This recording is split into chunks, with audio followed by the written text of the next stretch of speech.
Once again you are most welcome in my YouTube channel. प्यारे बच्चों, कक्षा 12 के छात्रों के लिए आजकल चल रहा है ऑप्टिक्स। और ऑप्टिक्स में कल के जो वीडियो में मैंने आपको बताया था लेंस का किसी निश्चित आकार की वस्तु के लिए लेंस का सूत्र का मैंने बताया था।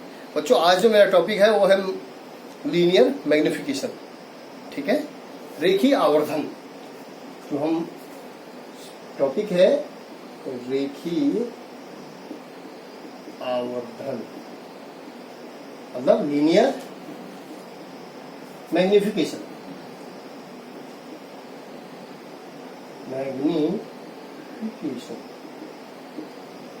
ठीक है, ये लीनियर मैग्निफिकेशन हमने ये वर्ड सुना हुआ है, ये हमने दर्पण में भी पढ़ा था, मिरर में भी हमने पढ़ा था। और हमने पढ़ा था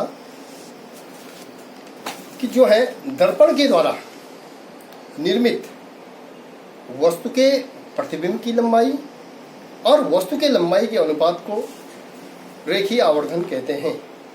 ठीक इसी प्रकार से लेंस के लिए होगा कि लेंस के द्वारा निर्मित किसी वस्तु का प्रतिबिंब, लेंस के द्वारा निर्मित वस्तु का प्रतिबिंब और वस्तु की जो लंबाई है उसके अनुपात को हम क्या कहेंगे, लीनियर मैग्निफिकेशन कहते हैं, जिसको हम किससे डिनोट करते हैं बच्चों, m से। m इज इक्वल टू हो गया वस्तु की लंबाई, वस्तु के प्रतिबिंब की लंबाई I और वस्तु की लंबाई O। ठीक है, तो ये कहलाएगा आपका I क्या है, प्रतिबिंब की लंबाई, प्रतिबिंब की लंबाई बटे वस्तु की लंबाई। लेंस के द्वारा वस्तु की निर्मित वस्तु के प्रतिबिंब की लंबाई और वस्तु की लंबाई के अनुपात को रेखीय आवर्धन कहते हैं। और रेखीय आवर्धन, यदि प्रतिबिंब हमारा, वस्तु का प्रतिबिंब यदि ऊपर को बना है तो रेखीय आवर्धन क्या होगा, धनात्मक होगा। मतलब मुख्य अक्ष से ऊपर को यदि प्रतिबिंब बना है, आई बना हुआ है, तो ये होगा धनात्मक। यदि प्रतिबिंब आपका नीचे बना हुआ है तो ये क्या होगा, आवर्धन क्या होगा, ऋणात्मक होता है। तो बच्चों शुरू करते हैं उत्तल लेंस के लिए आवर्धन। Magnification of convex lens. Convex lens के लिए मैग्निफिकेशन।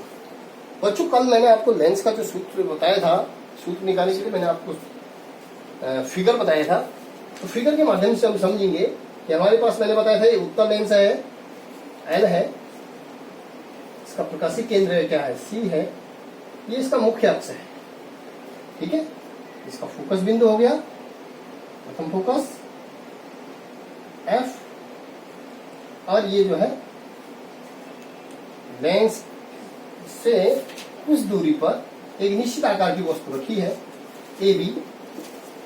ठीक है, और ए बी से हमने क्या किया, मुख्य अक्ष के समांतर, मुख्य अक्ष के समांतर किरण हमने क्या की, इंसिडेंट करी बिंदु पी पर, ए पी कोई किरण इंसिडेंट करी।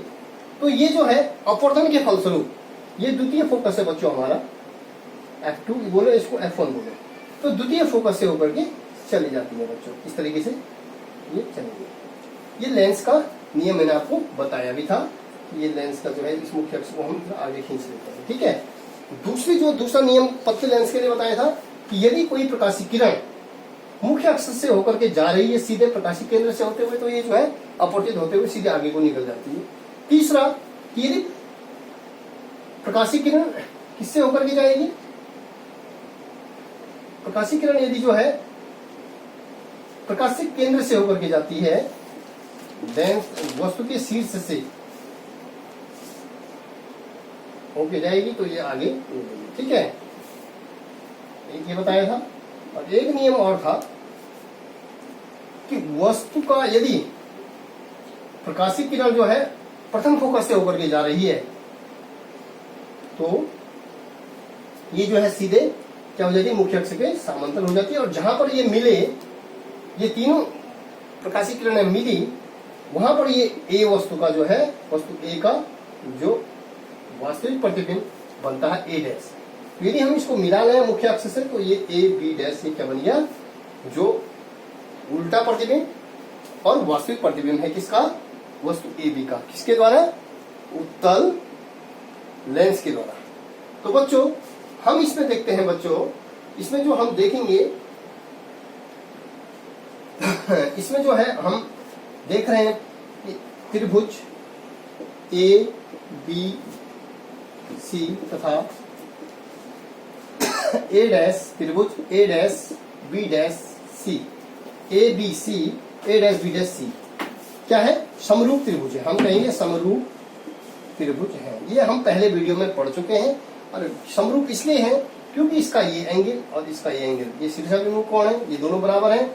ये कोण भी 90 डिग्री है तो ये कोण बी डैश भी क्या है, 90 डिग्री है। अर्थात कोण बी इज इक्वल टू कोण बी डैश और कोण A C B is equal to कोण A dash C B dash. ठीक है, तो एंगल साइड एंगल से हम कह सकते हैं बच्चों, हम कह सकते हैं कि ए बी बटा कह सकते हैं आवर्धन की जो डेफिनेशन होती है, आवर्धन की डेफिनेशन होती है कि लेंस के द्वारा निर्मित वस्तु का जो प्रतिबिंब की लंबाई और वस्तु की लंबाई के अनुपात को हम क्या कहते हैं, रेखीय आवर्धन कहते हैं। तो प्रतिबिंब की जो लंबाई बनी, प्रतिबिंब जो हमारा बना प्रकाशीय केंद्र से, उसकी दूरी है v और वस्तु की जो दूरी है प्रकाशीय केंद्र से वो u है। ठीक है, तो प्रतिबिंब की लंबाई a डैश b डैश बटे ए बी। अब प्रतिबिंब की लंबाई को हम बोलते हैं इमेज की लंबाई I और इसको बोल रहे हैं O। ठीक है, तो इज इक्वल टू हो जाएगा सी बी डैश बटे सी बी। तो हमेशा हम चिन्ह परिपाटी के हिसाब से देखें तो हम प्रकाशीय केंद्र से बाईं ओर ऋणात्मक लेते हैं और प्रकाशीय केंद्र से दाईं ओर क्या लेते हैं, धनात्मक लेते हैं, जो चिन्ह परिपाटी के हिसाब से। तो देखिए ए बी क्या है, ए डैश बी डैश, ये जो है मुख्य अक्ष के नीचे प्रतिबिंब बनाया, तो हमने कहा इसको क्या लेंगे, ऋणात्मक लेंगे। ये हो गया आई डैश बटे माइनस आई अपॉन ऑब्जेक्ट की लंबाई मुख्य अक्ष से ऊपर को बना हुआ है, तो और ये हो जाएगा धनात्मक। ठीक है, सी बी डैश ये हो जाएगा धनात्मक v और सी बी ये हो जाएगा माइनस यू, वस्तु की लंबाई। तो बच्चों आप देखेंगे ये हो जाएगा I upon O is equal to V बटे U, और जिसको हम क्या बोलते हैं, M बोलते हैं, आवर्धन बोलते हैं। आवर्धन बराबर हो जाएगा उत्तल लेंस के लिए जो आवर्धन हो जाएगा, उत्तल लेंस का जो आवर्धन हो जाएगा वो हो जाएगा M इज इक्वल टू हमारा हो जाएगा M is equal to I upon O is equal to V upon U। तो ये उत्तल लेंस के लिए निकला। इसी प्रकार से हम किसके लिए निकाल रहे हैं बच्चों, अवतल लेंस के लिए निकालते हैं। तो अवतल लेंस के लिए आप देखेंगे मैग्निफिकेशन ऑफ, दूसरा निकाल रहे हैं हम मैग्निफिकेशन ऑफ कॉनकेव लेंस। इसमें वही होगा कि जो है हम फिगर के माध्यम से इसको समझने का प्रयास करेंगे कि हमारे पास एक अवतल लेंस है, L है, इसका जो प्रकाशिक केंद्र है ये है C, ये हमारा मुख्य अक्ष हो गया। इसका जो है ये हो गया द्वितीय फोकस। अब जो है इसके मुख्य अक्ष पर एक निश्चित आकार की कोई वस्तु रखी गई है ए बी से हम जब जो है ए बी मुख्य अक्ष के समांतर एक किरण इंसिडेंट करते हैं, तो ये क्या होती है, अपवर्तन के फलस्वरूप ये जो है बच्चों फैल जाती है। चूंकि ये क्या कौन सा लेंस है, कन्वर्जेंट लेंस है। ठीक है, ये है आपका ये करता है डाइवर्जेंट, मतलब अपसारी लेंस है। ये क्या है, अपसारी लेंस प्रकाश को फैला देना। ठीक है ना। तो बच्चों तो ये जो है प्रकाश, ये जो है ये मुख्य फोकस पे आती हुई प्रतीत होती है। देखिए मुख्य फोकस पे आती हुई प्रतीत होगी, फोकस पे कौन से, द्वितीय फोकस पे। ये F2 है इसके लिए, और इसके लिए क्या हो जाएगा F1। ठीक है बच्चों। अब दूसरा जो है, दूसरी प्रकाशिक किरण कहां से गई? दूसरी प्रकाशिक किरण हमारी गई कहां से? प्रकाशिक केंद्र से होते हुए गई। तो प्रकाशिक केंद्र से होते हुए जाती है तो ये हो गया आपको सीधे निकल गई। ठीक है, तो जहां पर ये दोनों प्रकाशिक किरणें मिली, ये मुख्य फोकस की ओर आती हुई प्रतीत हो रही है अपवर्तन के फलस्वरूप। तो दोनों जहां पे मिली, ये वस्तु का प्रतिबिंब हो गया A डैश, इस वस्तु का प्रतिबिंब A डैश B डैश। ठीक है, तो चिन्ह परिपाटी के हिसाब से प्रकाशिक केंद्र से प्रतिबिंब की दूरी V और वस्तु की दूरी U और फोकस दूरी F। ठीक है बच्चों, तो इस तरीके से जो है, इस तरीके से हम जो है देखेंगे, इस तरीके से हम बच्चों देखते हैं कि चित्र के माध्यम से हम देखेंगे कि हमने कहा कि लेंस के द्वारा निर्मित प्रतिबिंब की लंबाई और वस्तु की लंबाई के अनुपात को, वस्तु की लंबाई O है, प्रतिबिंब की लंबाई I है, इसके अनुपात को हम क्या कहते हैं? मैग्निफिकेशन कहते हैं, आवर्धन कहते हैं। अब बच्चों देखेंगे हम किसके लिए ले रहे हैं? कॉन्केव के लिए। तो हम इस त्रिभुज में, त्रिभुज ये आपने पहले भी पढ़ा है, लेंस का सूत्र जब मैंने आपको बताया था, ABC, ये C पॉइंट है ABC तथा A dash B dash C में, त्रिभुज ABC तथा त्रिभुज A डैश B डैश में कोण B इज इक्वल टू कोण B डैश, ये कोण बराबर इस कोण के, दोनों लंब हैं तो 90 डिग्री होगा, एक दूसरे मुख्य अक्ष पर दोनों क्या है? लंब है, 90 डिग्री। दूसरा जो है ये हो जाएगा कोण ACB और कोण इज इक्वल टू कोण A डैश CB डैश, ये क्या है? बराबर है। ये दोनों के लिए, इन दोनों त्रिभुजों के लिए बराबर है। तो जो हम जो है मैग्निफिकेशन की डेफिनेशन है कि लेंस के द्वारा निर्मित प्रतिबिंब की लंबाई A डैश B डैश बटे वस्तु की लंबाई AB बराबर CB डैश बटे CB। ठीक है, अब चूंकि हम चिन्ह परिपाटी के हिसाब से देखते हैं, तो चिन्ह परिपाटी के हिसाब से हम देखेंगे A डैश B डैश, चूंकि ये मुख्य अक्ष से ऊपर की ओर है तो ये धनात्मक होगा I। वस्तु भी मुख्य अक्ष के ऊपर है तो ये भी धनात्मक I is equal to CB dash, हम लेफ्ट साइड को मेजर कर रहे हैं डिस्टेंस, तो ये हो जाएगा प्रकाशिक केंद्र से प्रतिबिंब की दूरी माइनस B, समझ में आ रहा है? प्रकाशिक केंद्र से वस्तु की दूरी माइनस U, तो माइनस से माइनस कैंसिल, ये हो जाएगा V अपॉन। तो बच्चों हम देख रहे हैं जो आवर्धन होता है वो होता है I upon O is equal to V upon U। हमने देखा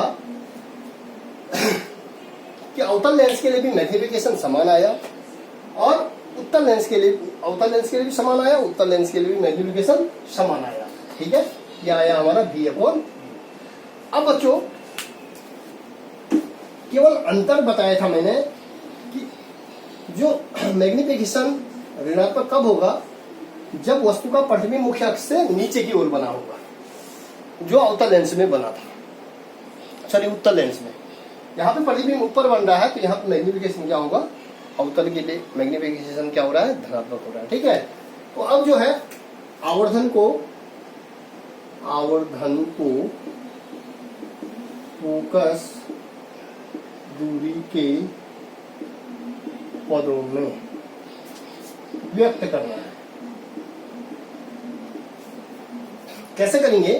क्योंकि हम जानते हैं बेटा आवर्धन को, मैग्निफिकेशन को फोकस दूरी में परिवर्तित करना है, व्यक्त करना है, तो हम फोकस दूरी का सूत्र 1/f is equal to 1/v minus 1/u। अब हम क्या करेंगे? हमको इसको आवर्धन के पदों में लिखना है, तो हम v से अंश में दोनों ओर गुणा करने पर यदि हमने गुणा किया तो ये हो जाएगा v बटे f इज इक्वल टू गुणा किया, ये हो जाएगा v बटे v माइनस v बटे u। तो v से v कैंसिल, ये हो जाएगा v बटे f is equal to 1 minus ये हो जाएगा v बटे u, इसको क्या बोलते हैं, v बटे u को क्या बोलते हैं हम, m, ठीक है। या इसको इधर देख लेंगे, यदि इसको ऐसे रहने से v बटे u, ठीक है, पक्षांतर करेंगे तो v बटे u is equal to 1 minus v बटे f, इसको लिखेंगे f माइनस v बटे f इज इक्वल टू, चूंकि हम जानते हैं v बटे u को क्या बोल रहे हैं हम, m बोल रहे हैं, तो इसलिए m बराबर हो जाएगा f माइनस v बटे f। बच्चों ये जो है आवर्धन के पदों में हो गया, फोकस दूरी किसके पदों में होगी, आवर्धन के पदों में प्राप्त होगी। इस प्रकार के हमारे को न्यूमेरिकल मिलेंगे, ये हम कर सकते हैं। इसी प्रकार से दूसरा हम बोलेंगे, हमारे पास फोकस दूरी का सूत्र ये होता है। अब हम कह रहे हैं u से अंश में दोनों को गुणा करने पर, ठीक है बच्चों। तो हमने u से, अभी हमने v से गुणा किया था, अब हम u से गुणा करें, u upon f is equal to u बटे v माइनस u बटे u, u से u कैंसिल, ठीक है। तो बच्चों ये हो जाएगा, ये यहां पे बचा 1, इसको इधर ले लेते हैं, तो 1 माइनस 1 है तो क्या हो जाएगा +1, u बटे f is equal to u बटे v, ठीक है। तो ये हो जाएगा बच्चों f प्लस u बटे f is equal to u बटे v। अब चूंकि हम इसको क्या कर लेंगे, हमारा जो आवर्धन होता है ये v अपॉन u होता है, हमने क्रॉस मल्टीप्लिकेशन कर दिया, वज्र गुणा कर दिया, तो वज्र गुणा करके हमें प्राप्त हुआ, ठीक है। ये हो जाएगा v upon u is equal to f upon f plus u। तो v अपॉन u को क्या कहते हैं, v अपॉन u को क्या बोलते हैं, m, इसलिए m बराबर f बटे f प्लस u। तो बच्चों ये आवर्धन का सूत्र आ गया, किसके पदों में, फोकस दूरी के पदों में, ये आवर्धन का सूत्र हो गया फोकस दूरी के पदों में। तो बच्चों मुझे पूर्ण विश्वास है कि आपकी समझ में निश्चित रूप से आया होगा। मेरा आपसे आग्रह है कि इस चैनल को आप अधिक से अधिक सब्सक्राइब करिएगा, जिससे मुझे जो है और बढ़िया करने के लिए मोटिवेशन मिलेगी। धन्यवाद।